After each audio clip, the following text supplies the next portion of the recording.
Istiqomah bisa dikatakan susah-susah, gampang-gampang, gampang susah juga. Sebenarnya ini tergantung pemahaman kita. Orang banyak yang menartikan istiqomah adalah kita mampu menjaga kebaikan itu tanpa kita ada rasa hambatan atau terputus. Bismillahirrahmanirrahim. Assalamualaikum warahmatullahi wabarakatuh. Allahumma sholli ala sayyidina Muhammad wa ala ali sayyidina Muhammad. Pada kesempatan kali ini, marilah sama-sama kita akan mendengarkan ceramah dari guru besar kita, Syekh Ali Jabir, dengan judul Ujian bagi orang yang istiqomah. Semoga apa yang disampaikan beliau bisa bermanfaat buat kita semua. Amin.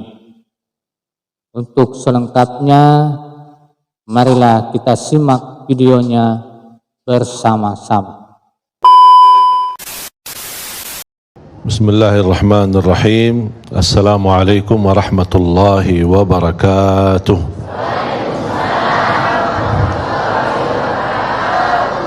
Alhamdulillahi rabbil alamin.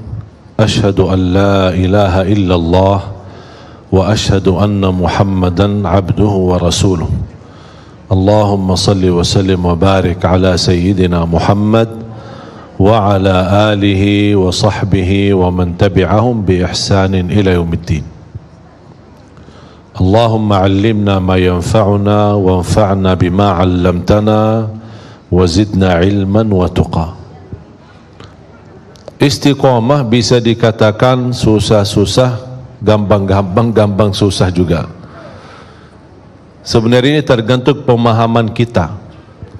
Orang banyak yang menartikan istiqomah adalah kita mampu menjaga kebaikan itu tanpa kita ada rasa hambatan atau terputus.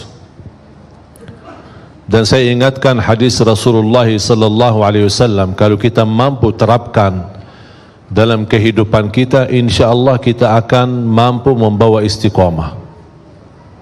Rasulullah sallallahu alaihi wasallam bersabda, saddidu wa qaribu falan yadkhula ahadukumul jannata bi'amalihi wa inna allaha yuhibbu minal amali adwamahu wa in qal. Sebagaimana bersabda Rasulullah sallallahu alaihi wasallam di hadis yang diriwayatkan Imam Bukhari, saddidu wa qaribu. Ada dua hal yang perlu kita perhatikan dalam istiqomah. Saddidu artinya kita bisa menyempurnakan keistiqomahan dalam beribadah. Kita tidak jauh dari istiqomah dalam segala aktivitas.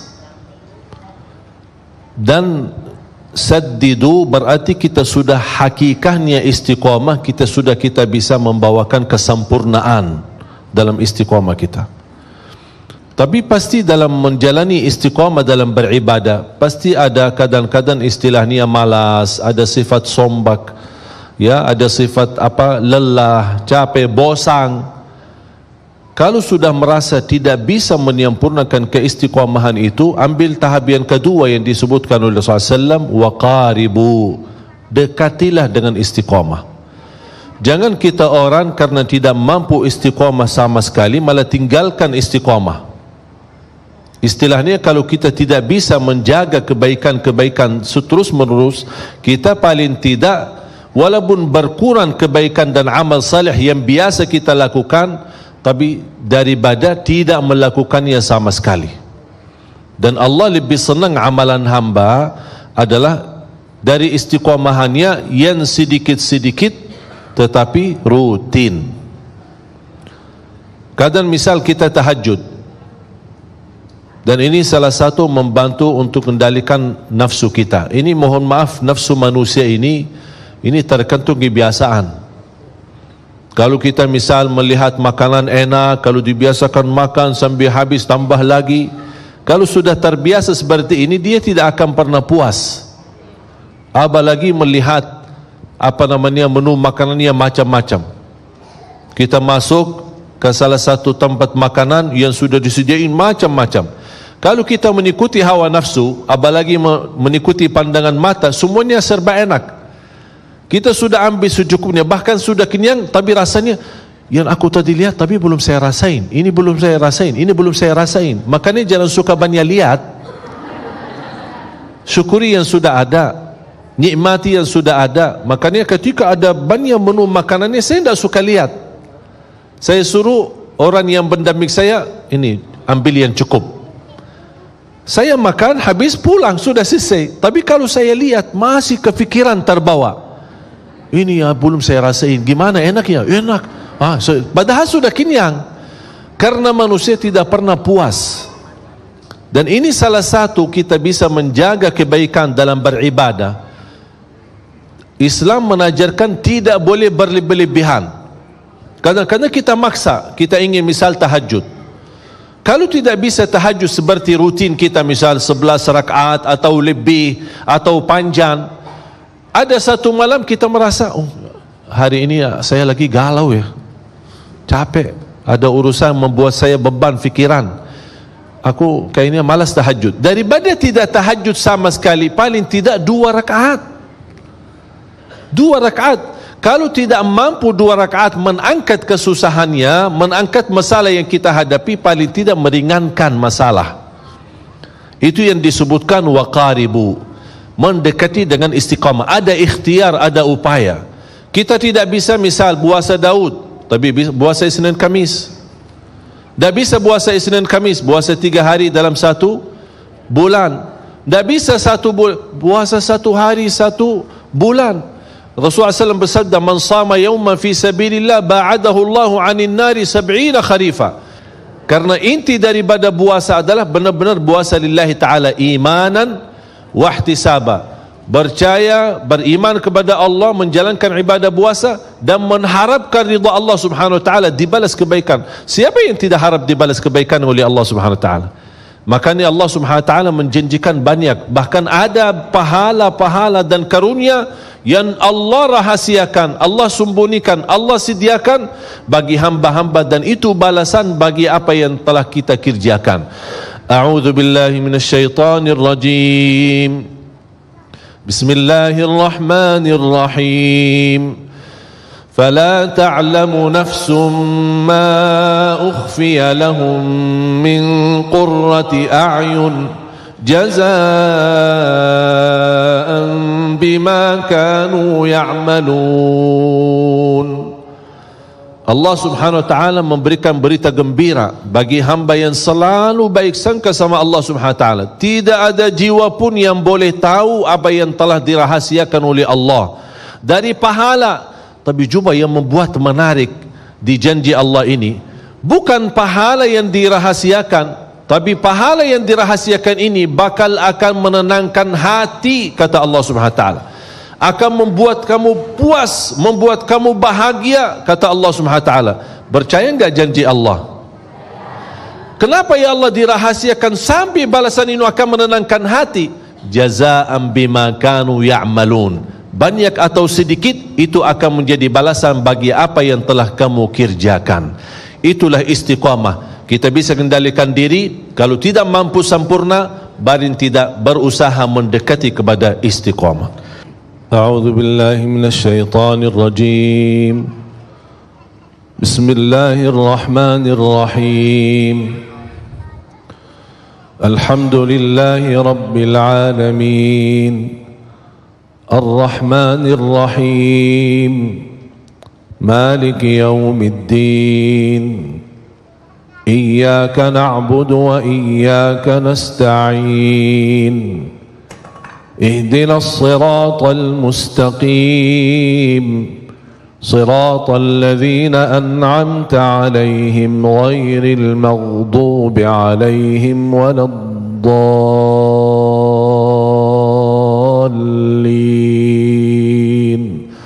آمين. Jemaah sekalian, sebenarnya Al-Fatihah ini Kalau kita bisa hayati, bisa belajari, itu sudah luar biasa, memberikan kecukupan dalam segala hal. Ihdinas siratal mustaqim 17 kali minimal dalam salat fardu kita memohon hidayah ke jalan yang lurus. Intinya istiqamah.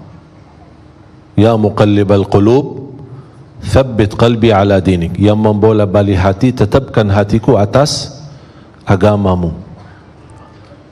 Hidayah ini dan memohon istiqamah bukan hanya kebutuhan kita. Semua para nabi dan rasul memohon istiqamah, memohon hidayah dari Allah Subhanahu wa taala. Yang menarik di suratul Fatihah, dan ini menjadi pelajaran buat kita sebelum kita memohon istiqamah, selain apa yang tadi saya sampaikan, kan ada upaya, ya, kalau tidak bisa sempurna, paling tidak dekat dengan kesempurnaan. Kalau tidak bisa, dengan membawa hakikat istiqamah, berusaha mendekati dengan istiqamah. Selalu saya dorong jamaah, setiap amal kebaikan anda punya saham di situ. Setiap amal kebaikan anda punya saham di situ. Contoh, silaturrahim anda punya saham, sedekah punya saham, salat malam ada sahamnya, baca Quran ada sahamnya, menjaga dan memperhatikan anak yatim ada sahamnya, walaupun satu gitu. Karena ini salah satu upaya dan ikhtiar. Kita tidak tahu di mana Allah Subhanahu wa taala rahasiakan ridhanya di dalam amal salih. Ada 3 hal yang Allah sembunyikan. Allah sembunyikan keridhaannya di dalam amal salih. Kita tidak tahu di mana amal salih yang ada di dalamnya ridha Allah. Barang siapa yang melakukannya dapat ridha Allah. Dengan mendapatkan ridha Allah, beres dunia akhirat, sudah selesai. Cuma masalahnya kita tidak tahu di mana amal salih yang ada di situ ridha Allah Subhanahu wa taala. Yang kedua, Allah rahasiakan kemurkaannya dalam dosa dan maksiat. Kadang-kadang orang satu kali berbuat dosa tapi bisa menjadi celaka dunia akhirat, na'udzubillah, karena dia kena kemurkaan Allah di saat itu. Yang ketiga, Allah rahasiakan waliullah. Tidak ada yang tahu siapa waliullah di antara manusia. Kadang-kadang bisa waliullah di tengah kita. Kenapa Allah rahasiakan waliullah di tengah kita? Supaya kita tidak sembarangan menghina manusia. Bisa jadi anda salah menghina waliullah. Makanya kita belajar menghormati semua manusia. Dia tukang sapu, tukang sampah, tukang apa, kita tidak tahu, barangkali dia waliullah. Karena bisa mendapat darajat waliullah itu bisa dengan satu kebaikan yang dia lakukan, Allah angkat kemuliaannya, Allah angkat darajatnya menjadi mulia di mata Allah Subhanahu wa taala. Makanya jangan kita sembarangan menghina orang. Kembali lagi, kebaikan dan keridhaan Allah dalam amal salih. Misal contoh, wanita yang kita semua hafal kisahnya, yang tidak pernah berbuat kebaikan, hanya satu kali dia memberikan air minum kepada ekor anjing. Allah SWT melihat perbuatannya, Allah syukuri perbuatannya, Allah ampuni dosanya, Allah masukkan dia dalam surga. Itu yang disebutkan oleh ulama. Ternyata ketika dia beramal salih di situ kena ridha Allah Subhanahu wa taala. Ada di antara kita yang bisa mendapatkan ridha Allah di dalam salat malamnya. Makanya kembali jamaah sekalian, setiap amal salih anda punya saham. Tapi di antara amal salih, mana yang kira-kira kesukaan hatimu? Ada yang lebih cenderung kepada puasa. Udahlah, berbanyak puasa. Ada yang merasa lebih banyak aku suka tahajud. Udahlah, berbanyak tahajud. Tapi jangan lupa, di amal-amal salih yang lain anda punya saham walaupun sedikit. Contoh, sedekah walaupun 5.000 sehari, walaupun 1.000 sehari, walaupun seperak sehari. Ada upaya, ada sesuatu supaya segala amal kebaikan yang kita tahu, yang kita fahami, yang kita belajari, insya-Allah menjadi saksi baik. Allah Maha tahu, oh ternyata hamba ini setiap ada amal salih, dia di situ punya saham walaupun sedikit. Itu yang disebutkan sedikit tetapi istiqamah, lebih disukai dan dicintai oleh Allah Subhanahu wa taala.